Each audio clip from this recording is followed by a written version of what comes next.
हिसाब से। ठीक है, भारत की मीडिया कैसे देखते हैं आप?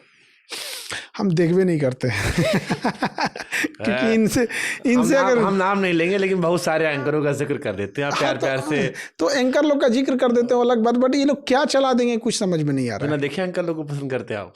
नहीं, एंकर लोगों को तो हम यही कहते हैं कि मतलब हम तो कई ठोको तो बिस्कन्या बोलते हैं। हम वही चीज हो गया, नमस्कार आज देखते हैं हम आज आपके देश में हम कितनी आग लगा सकते हैं। देखिए जहाँ तो 2 बकलोल को बैठा देगा सब, 2 मुर्गा कैसे लड़ा जाता है। हाँ चलो लड़ लड़ लड़ लड़। अरे भाई ये कोई इंटेलेक्चुअल इंसान लाओ ना, कौन गधों को पकड़ के लाए हो? मतलब गधा को उठा के लाए। इंटेलेक्चुअल आदमी सुनेगा कौन? वही आप वाली बात कि जब तक वो चाची नमस्ते नहीं आएगा। बस वही बात हो गई यहाँ पे। इंटेलेक्चुअल को लेके आए सब, ऐसे इंसान से इकोनॉमी पे डिस्कस कर रहे थे सब, जिसको मतलब होलसेल प्राइस इंडेक्स और कंज्यूमर प्राइस इंडेक्स में अंतर ही नहीं पता है, और वो बैठ के इकोनॉमी समझा रहे हैं सब। और क्या मतलब मन करता टीवी फोड़ दे। चल रहा है तो चल रहा है। तो भारत की मीडिया में अगर कुछ बेहतर करना हो, अब देखो आप हर मंत्र के जादूगर, तो आपसे जो समस्या कहेगा उससे समाधान पूछा जाएगा। तो भारत की मीडिया में क्या ऐसा बेहतर किया जाए जो मीडिया वापस विश्वास ला सके? हो सकता है कुछ लोग फिर से मीडिया में जाने वाले हों, तो वो सुधारों को अपना दें। देखिए, एक तो 24 घंटा ये न्यूज चलता है, इसको रोकना चाहिए। आप 24 घंटा कहाँ से न्यूज लाएंगे? फिर वही घसियापटा घसीटेंगे। एक सुबह दोपहर शाम का 3 स्लॉट बना दीजिए। जहाँ पॉडकास्ट दिए वहीं से खबर चलाते थे पूरे दिन। तो खैर, तो 24 घंटा अलाउ है तो चल रहा है। फिक्स होना चाहिए कि इतने इतने टाइम पे न्यूज आएगा। बीच में अगर कोई ऐसी घटना हो गई जो देश के लिए जरूरी है, जैसे अभी पहलगाम जैसी घटना हो गई, या कोई स्पेशल सूचना देनी है, तो आ जाए यहाँ पे। बाकी बचे टाइम पे आप स्किल ही सिखा दीजिए, किचन गार्डनिंग सिखा दीजिए, टेरेस गार्डनिंग सिखा दीजिए। उसका एक कोई लेक्चर लेने आएगा, वो समझाने लगेगा। जैसे फिजियोथेरेपी, किसी के घर में कोई बूढ़ा है, स्पाइन में दर्द है, किसको माइग्रेन में दर्द है, तो कैसे दबाया जाता है को पता नहीं, माथा लेके आओ को लोटा ऐसा दबा रहा है। भैया माइग्रेन के दर्द वाले को किधर से दबाया जाता है कुछ पता नहीं है।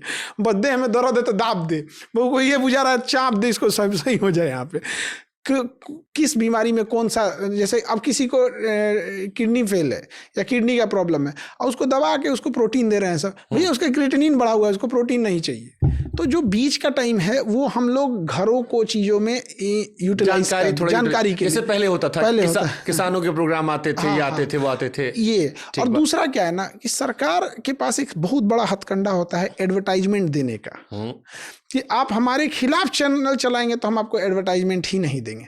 और एडवर्टाइजमेंट ही मेन कमाई का जरिया हो गया है।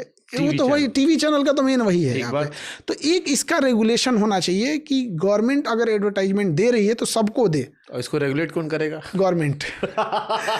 यही सबसे बड़ा नस होता है। और आम पब्लिक को ये समझ में नहीं आता है कि ये वाली जो न्यूज पे बैठी बिस्कन्या है, नमस्कार आज हम आपको दिखाते हैं बाल सीधा करते हुए, और जो टेलीप्रॉम्प्टर पे पढ़ रही होती है कैमरा के पीछे, तो लोगों को लगता है धधरा के बोल रही है, एक के बाद एक खबरों में आपका स्वागत है, सबसे पहले हम देखते हैं आज कहाँ पुल गिर गया, ये गिर गया, वो सब।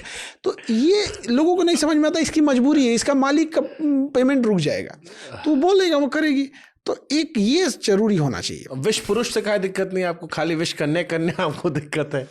बहुत सारा विश पुरुष भी होंगे। हाँ, विश पुरुष एक तो चिल्लाता है उधर से, बहुत तगड़ा चिल्लाता है यहाँ पे। उसके एक तो क्या कहिएगा, पत्रकारिता का जो लेवल गिर गया है वो बहुत चिंतामय है। मतलब हमको नहीं समझ में आता कि पत्रकार सब 2 राजनीतिक पार्टियों को लड़वाता है सब। भैया एक पार्टी के तो तुम खुद ही हो, तो तुम उसको क्यों बुला लेते हो? और हमको ताज्जुब ये होता है कि जो विपक्ष में आया है वो बोलता नहीं कि मैम आप पत्रकार महोदय या पत्रकार महोदया आप स्वयं हैं, तो इस पार्टी से आपने क्यों बुला रखा है? आप पत्रकार, आप किसी पत्रकार का नाम बताइए, हम बताएंगे किस ओर से है। चलो ये तो सबको पता है। हाँ। ये बताइए कौन सा पत्रकार आपको पसंद है? चलो एक नाम बताओ। आप अपना सवाल हमारे ऊपर फेंक दिए। आज हम इधर बैठे ना, आपके कोचिंग सेंटर में किधर पूछेगा, हमारा देखिएगा। हम दोनों बजाते हैं, इतना बजाते हैं कि लोग पीछे कमेंट सेक्शन में भर जाते हैं, लेकिन ठीक है। खैर, अब किसी का एक बहुत सारे कोई जर्नलिस्ट आपको पसंद है? तो नापसंद वाला बात, कोई पसंद है? बहुत सारे जर्नलिस्ट पसंद है, बट क्या है ना कि लोगों को एक नहीं होता है कि खुद से धारणा बनने लगती है एक चीज़ों में। और एक चीज़ हम देख रहे हैं ना पत्रकारिता में, आप एक और उंगली नहीं उठा सकते। एक है जो सरकार की गुलामी में लगा हुआ है, मतलब ऐसे पत्रकार हैं कि अगर उनकी जान लेनी है ना तो आप जहर लेके नेताओं के तलवे पे लगा दीजिए, अगले दिन सब मर जाएंगे। सुबह चाटने आएंगे तलवा, मर जाएगा उधर ही। हे प्रभु, हे हरि राम कृष्ण जगन्नाथम प्रेमानंदी।